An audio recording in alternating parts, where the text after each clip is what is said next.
Il est coureur d'ultramarathon, recordman de traction, ancien Navy Seals et pourtant, c'est un ancien obèse. Découvre l'histoire de David Goggins.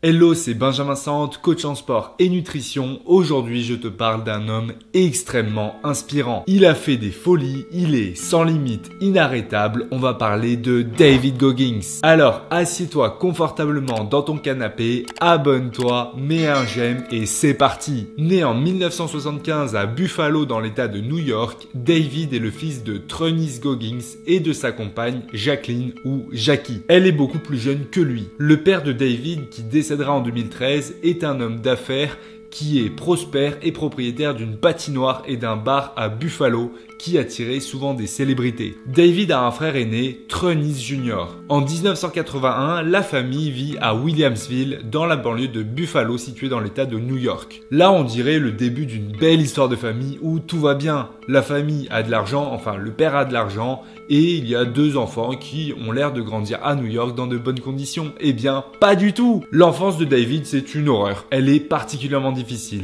À l'âge de 6 ans, il doit arrêter l'école pour aller travailler la nuit avec son père à la patinoire. Enfin, il n'arrête pas l'école, mais il doit continuer l'école et travailler de nuit. Donc autant dire qu'en cours, ça le fait pas du tout. Ce travail de nuit va créer de grosses lacunes scolaires chez David Goggins et il mettra beaucoup de temps à les rattraper. Et tu vas voir, ça a son importance plus tard. Puis David est exposé à une violence physique et psychologique qui est quotidienne. En effet, son père, Trenice, est extrêmement violent. Il bat sa mère, attrape sa ceinture et frappe ses enfants.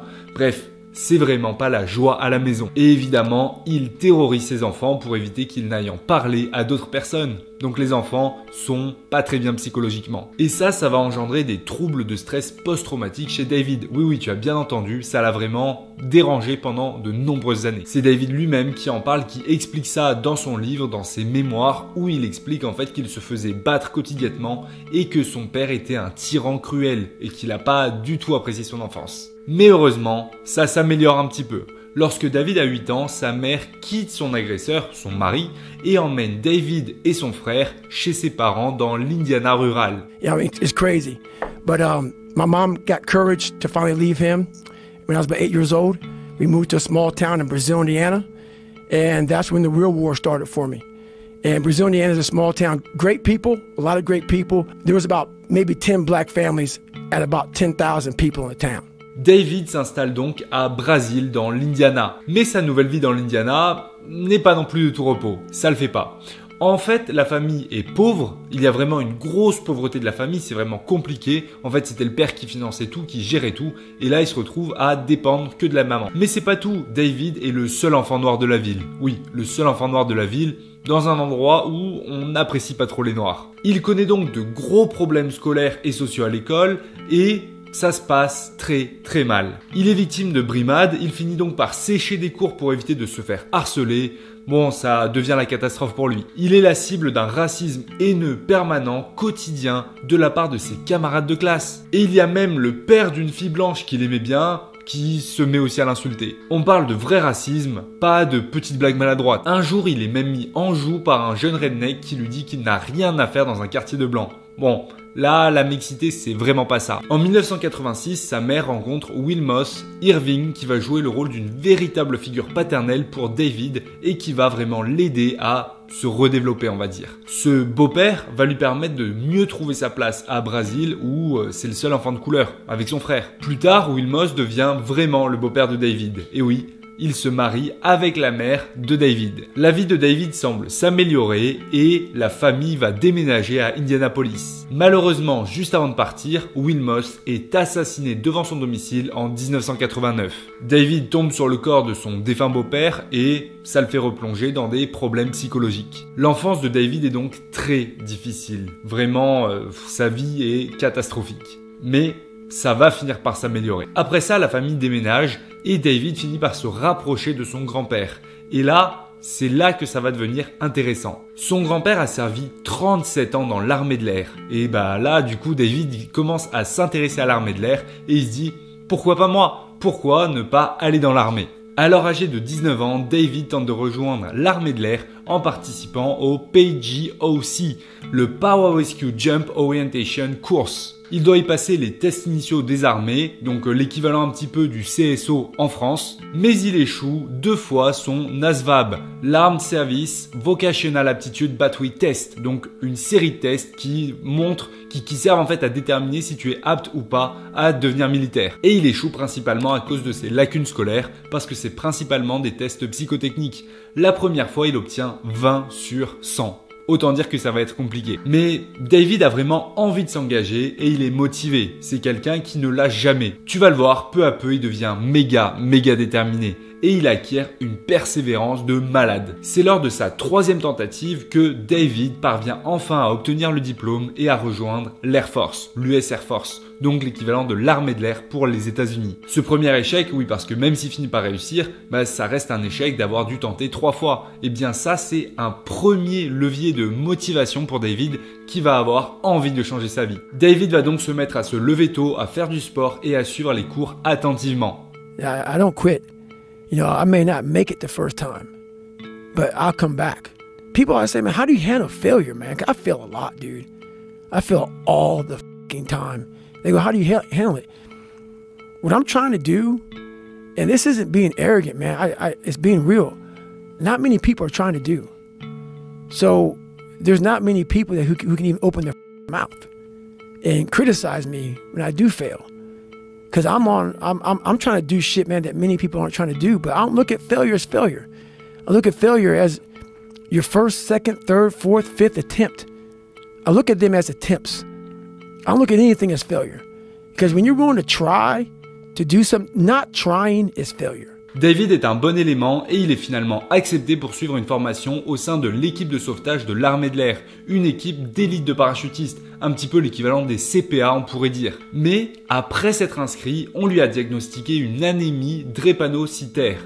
Un truc pas très cool. Il a donc dû abandonner la formation pour raison médicale. Bon, là, ça c'est un classique dans les armées. Parfois tu tentes un truc, t'as le niveau et d'un coup on dit « Ah bah vous avez ça, c'est pas possible ». En fait, après coup, sa condition médicale lui aurait permis de reprendre, mais il a décidé de ne pas le faire, principalement parce qu'il n'aimait pas du tout la natation. David s'oriente sur autre chose, il suit la formation du groupe de contrôle aérien tactique de l'armée de l'air et sert alors en tant que membre du groupe de contrôle aérien tactique de 1994 à 1999. En 1999, David quitte l'armée de l'air. Et lorsqu'il fait ça, David est un petit peu perdu. Il arrête le sport, mange assez mal et commence un boulot pourri, mais vraiment pourri. Il devient éradicateur de cafards. Mais un jour, dans sa vie pourrie, comme il le dit un petit peu, il est chez lui posé et il tombe sur un documentaire sur Discovery Channel qui va le marquer. Et ce documentaire-là, c'est un documentaire sur les épreuves de sélection des Navy Seals. Il regarde alors ce documentaire sur les Buds Training Class 224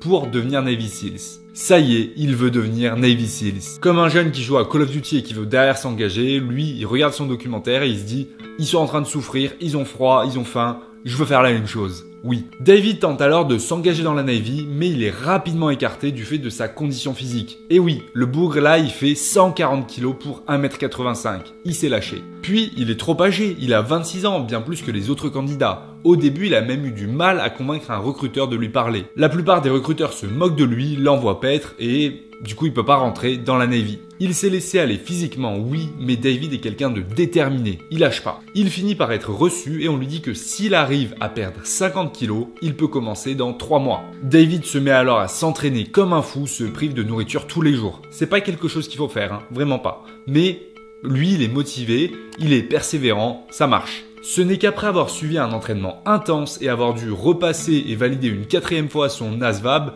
que David Goggins est admis pour la première phase des tests de sélection des Navy Seals, le BUDS. Est-ce qu'il a réussi ? Et non, ce n'est pas fini. Il est admis au stage, maintenant il faut le réussir. En fait, pour devenir Navy Seals, il y a plusieurs étapes. Déjà, il faut être admis aux tests initiaux en ayant de bons résultats physiques au PST, qui sont des tests de détection. Ces tests, c'est un petit peu l'équivalent des CCPM en France, même si ça n'a pas la même vocation. Puis il faut suivre la formation initiale qui est l'équivalent d'un stage commando. Bah oui, les Navy SEALs, ce sont les forces spéciales américaines de l'US Navy. Donc c'est vraiment l'équivalent des commandos marines. Ils font les mêmes missions, tout ça. Bon, à la différence des commandos marines qui privilégient le milieu marin, eux ils opèrent quand même énormément sur la terre. Devenir Navy SEALs, c'est 24 semaines d'efforts. Après ces tests PST, tu pars pour 3 semaines, tranquille, avec un petit peu de sport mais ça va, c'est de la préparation. Tu t'entraînes en fait pour la suite. Après ça, c'est les 7 semaines les plus difficiles avec le BUD/S et la fameuse Hell Week. Ici, tout le monde abandonne, le stage est tellement difficile que la plupart craquent. En fait, les recrues passent 3 heures par jour à faire des pompes, du fitness, 1 heure à courir, puis des heures et des heures à porter des objets et faire des activités physiques fatigantes. Les muscles ne tiennent pas en fait, les muscles ils tiennent qu'au mental. Tes muscles ils sont juste là à brûler, à te dire « Ah stop, stop, stop !» Non vraiment, c'est un niveau de fatigue, un niveau de dépassement de soi qui est énorme. Puis après ça, tu as encore 7 semaines et 7 semaines de formation où là, normalement, il n'y a plus d'abandon. Sur ce BUD/S, David rencontre de grosses difficultés avec 2 échecs pour blessure. La première fois, David fait une pneumonie, donc il peut plus continuer. On lui dit là, c'est stop.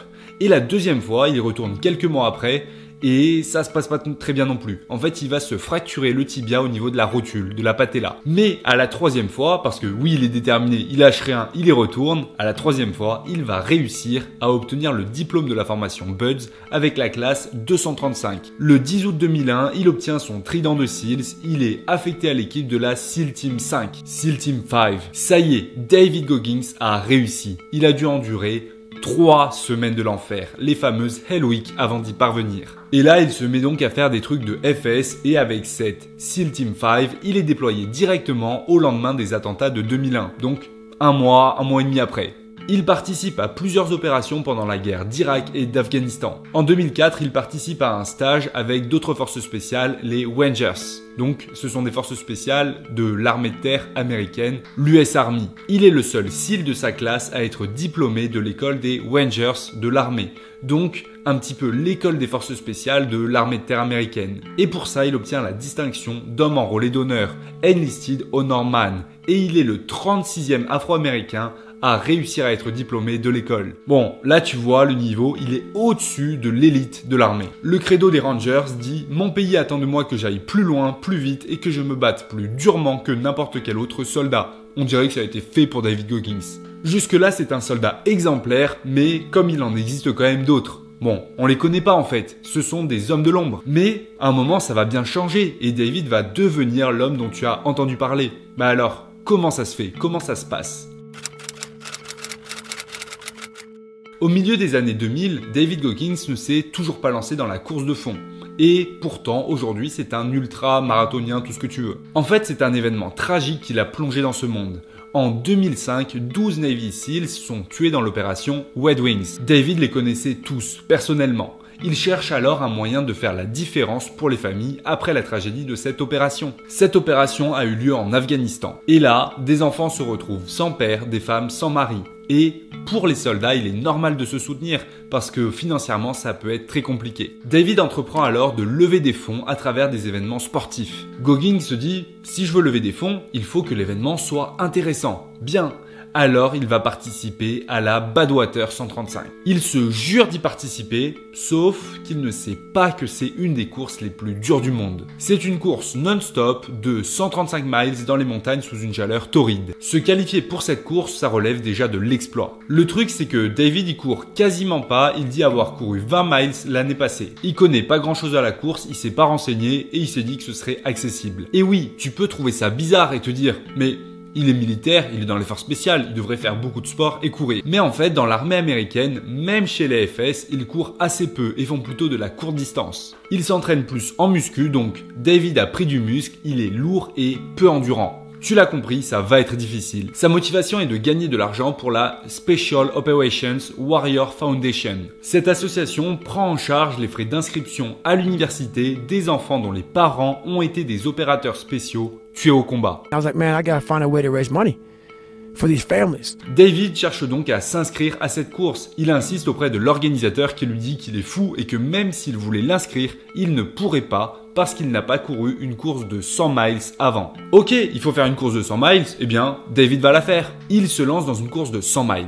N'ayant jamais couru de marathon auparavant, il a réussi à terminer le San Diego One Day 2005, parcourant 100 miles en 18h56 et 0 secondes. Mais ce n'était pas suffisant pour obtenir une place pour la course. Il a donc fait une deuxième course et il a terminé 9e de la Hurt 100 peu de temps après, terminant la course d'Hawaï en 33h23.00. Ça lui a permis de gagner sa place pour la Badwater 135. Ah, enfin, il a donc couru 2 fois 100 miles pour pouvoir courir 135 miles. De la folie pure. Mais ce que je t'ai pas dit, c'est dans quel état il a fini. Sur la première course, David finit en fauteuil roulant. Il est mort. Il a l'impression que son corps est complètement mort. Il se défecte dessus, surine dessus. Et en fait, c'est sa copine qui va le ramener chez lui, le nettoyer, le baigner pendant des heures et l'aider à se sentir mieux. Il va mettre une semaine à récupérer. Sa peau des pieds est complètement déchirée, son corps est flingué. Il a des orteils qui se sont brisés, bref. I ran with my feet pretty much broken. I would go to the physical therapist and they had this compression tape. Compression tape helped because my feet were pretty bad off. And I would run 70, 80, 100-mile weeks. And then I went to the Hurt 100, race in Hawaii, 26,000 feet of climbing over 100 miles. Probably one of the top 5 hardest 100-mile races in the world. Mais quelques semaines après, il se réentraîne et se prépare pour la deuxième course, celle d'Hawaï. Là, tu as compris. Là, tu comprends que à ce moment-là, David devient l'homme qu'il est. David dépasse le dépassement de soi. David devient un monstre humain. Ça y est, il est temps de partir pour ses 135 miles. Lors de sa première tentative en juillet 2006, Goggins arrive à la fin en 30 heures, 18 minutes, 54 secondes, prenant la 5e place, ce qui est un résultat incroyable pour un coureur inexpérimenté de 80 kg parmi des coureurs de classe mondiale. Et David ne s'arrête pas, il améliore ce résultat l'année suivante en décrochant la 3e place en 20h49. Et l'argent alors, ça donne quoi? Il a oublié de lever les fonds ou... Non, ne t'inquiète pas, il a réussi à collecter plus de 2 millions de dollars pour l'association. Bon, et l'armée alors? Eh bien, David Goggins reste dans les Navy Seals pendant 15 ans, jusqu'en 2015. Là, il se dit qu'il en a fait assez et part à la retraite après 20 ans de service, 15 ans dans la Navy et 5 ans dans l'US Air Force. David Goggins a participé à plus de 70 courses d'ultra-endurance, dont beaucoup dépassent les 160 km, et il a souvent terminé dans les 5 premiers. En 2016, il remporte la première place de l'Infinitus 88K, l'une des courses les plus difficiles du monde. Il a aussi obtenu la première place au Music City Ultra 50 km en 2016, la première place au McNaughton 150 miles en 2008, la deuxième place au championnat du monde Ultraman en 2006, et bref, ça n'en finit pas. David Goggins est vraiment devenu un athlète d'ultra-endurance reconnu dans le monde entier. Mais c'est pas tout, non, il se limite pas à l'ultra-endurance, il a aussi fait d'autres choses. David est assez complet et s'entraîne encore en musculation et dans différents sports. Il est ainsi l'ancien détenteur du record du monde Guinness pour avoir réalisé 4030 tractions en 17 heures en 2013. Et il s'est évidemment déchiré les mains en cours de route. Bon, on pourrait dire que c'est encore de l'endurance, mais ça montre quand même qu'il est complet. En novembre 2022, ce record a été battu par un Australien